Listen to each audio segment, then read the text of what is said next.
여러분 반갑습니다. 누룩박사 인사드립니다.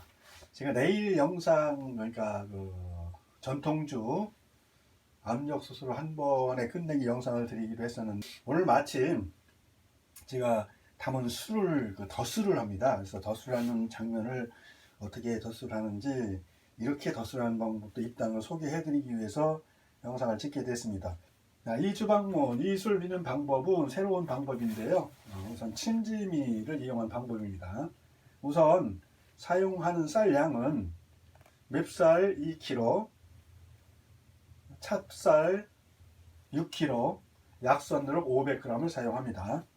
우선 맵쌀 같은 경우는 그냥 사용하는 게 아니고요. 깨끗이 씻어서 그다음에 물을 넉넉히 붓고서 그냥 놔둡니다. 요즘 같은 경우는 한 2 내지 3일 또는 4일 약간의 출입이 있어요. 여름 같은 경우는 2, 3일 정도면 충분히 발효가 됩니다.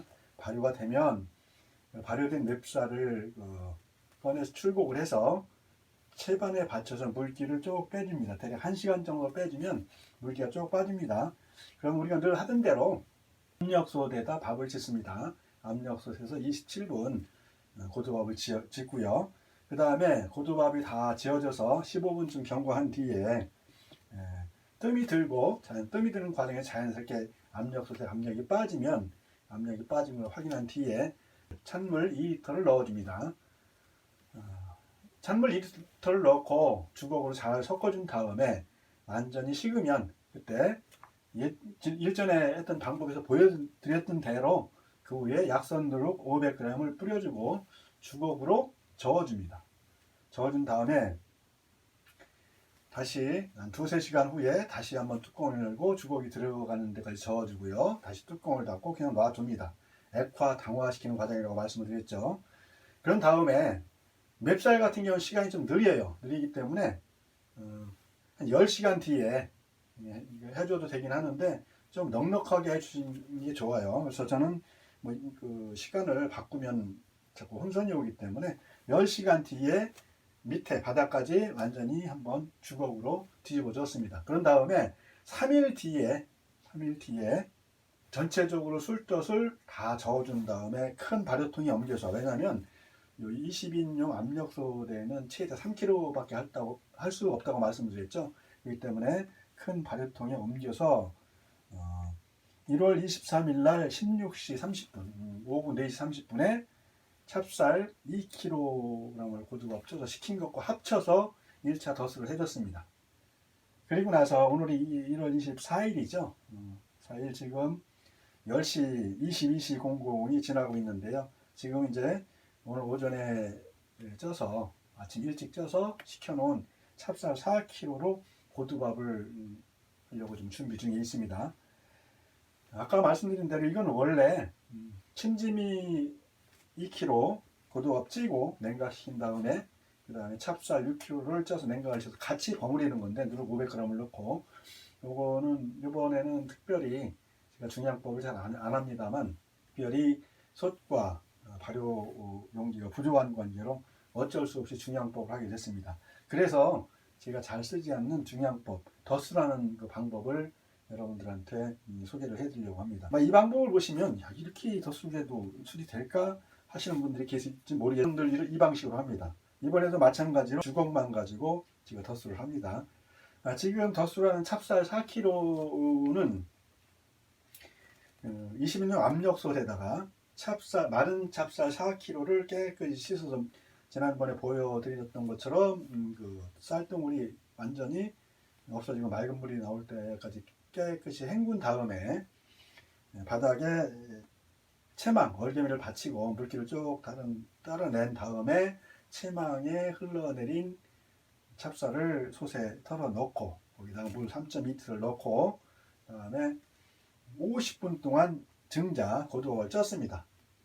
그리고 나서 20분이 지난 뒤에 뜸이 들면서 자연스럽게 압력솥에 압력이 다 빠진 걸 확인한 뒤에 찬물 4리터를 부어놓고 주걱으로 한번 잘 섞어준 뒤에 상온 시온에서 냉각 차게 식혔습니다.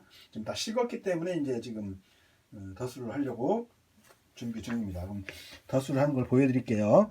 자, 보시면 이게 술독 40리터짜리 술독인데요. 저는 이걸 잘 사용하지 않습니다만 저희 없는 관계로 부득이하게 사용을 했습니다. 보시는 것처럼 좀 자세히 당겨볼까요? 지금 어제 덧술을 했던 꽤 많이 끌어오르고 있죠. 거품도 많이 올라오고요. 근데 약선누룩의 특징은 거품이 크게 올라오진 않아요. 거의 잔잔하게 올라오는 편이고요. 아주 얌전하게 끓는 특징이 있습니다. 자, 그럼 지금부터 덧술을 시작하겠습니다.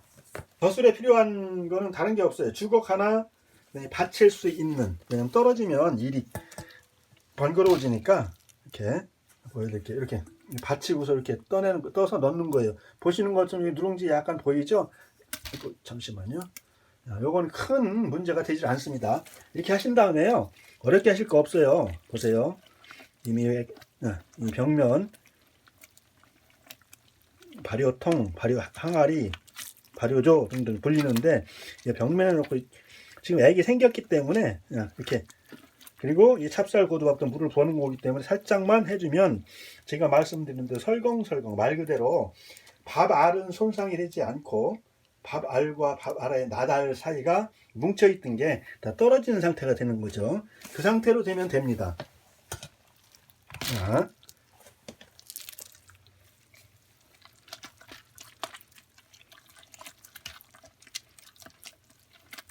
참 술 쉽게 담죠? 그렇습니다. 저는 어렵게 하지 않습니다.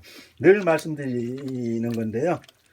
간결한 것이 아름답고 시고야 오래간다. 이게 제 평생 지론이기 때문에 제가 이제 같이 술 공부를 하시는 분들한테, 누룩을 하시는 분들한테, 발효 음식이나 조리를 공부하시는 분들한테 항상 말씀드리는 게 최대한 어렵게 하지 말라는 거예요. 어려우면 힘들어 못합니다. 오래가지는 못해요. 그렇다고 쉽게 한다고 덜렁덜렁 가라는 뜻은 아니에요. 원리를 알고 원리에 맞춰서 정확하게 해주면 아주 쉽게, 술이면 술, 식초면 식초, 청이면 청, 발효액이면 발효액, 커피면 커피, 차면 차 다 쉽게 발효가 가능합니다. 단 그 전제 조건은 기초가 충실해야 되겠죠. 그래서 저희들이 이제 발효명장학과를 운영한 이유가 그런 뜻이에요. 막연하게 접근하면 평생에도 방법이 없습니다. 그렇기 때문에 원리와 이치를 명확히 알고, 또 요즘 축적된 현대 미생물학이나 발효공학이나 등등 축적된 데이터들이나 자료들도 충분히 활용하고 해서 접목을 시켜서 자기 것을 체득시키면 누구든지 어렵지 않게 하실 수가 있어요. 오늘도 저쪽 청학동에서 지난번에 저한테 전화로 술 담는 거를 알려달라고 전화드렸더니 술이 아주 맛있게 잘 됐다고, 고맙다고, 오늘 아침에 꼭두 새벽에 다니러 오는 길에 술 한 병 가지고 오셨더라고요. 그래서 아주 맛있게 시음을 했습니다만, 그리고 일전에도 말씀을 드렸지만 자랑이 아니고 이렇게 술 빚기가 가능한 이유는 딱 한 가지뿐이 없습니다. 누룩의 힘이에요. 예를 들어서 시골에 동동주 할머니들 동동주 빚는 거 보시면 기본적으로 소주를 넣거나 술약을 넣거나 하시죠.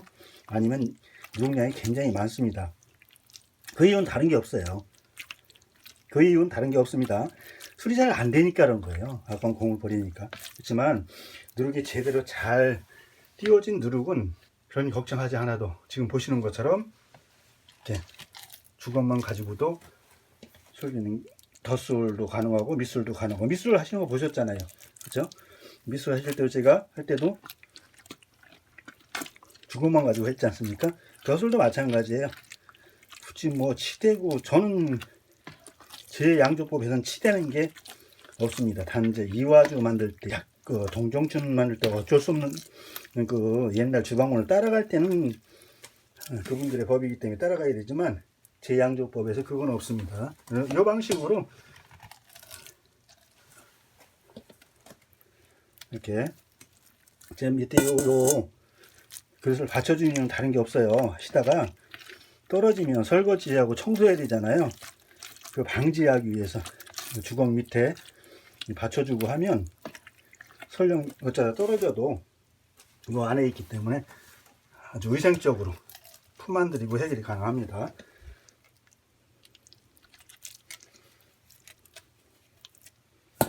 이렇게 했는데도 술이 잘 된다는 것을 제가 증명을 해드리기 위해서 요 술이 지금 이 비율로 덧술을 안 쳤으면 지금 완전히 끓어오른 상태에서 덧술을 한 게 아니에요. 저는 원래 단양법으로 하려고 했던 거를 나눈 거기 때문에 기본적으로 발효가 웬만큼만 중간 정도 된 상태에서 한 건데, 아마 오늘이 24일, 지금이 보자 저녁 10시 10분이니까 내일은 아니고 모레쯤이나 좀 되겠습니다.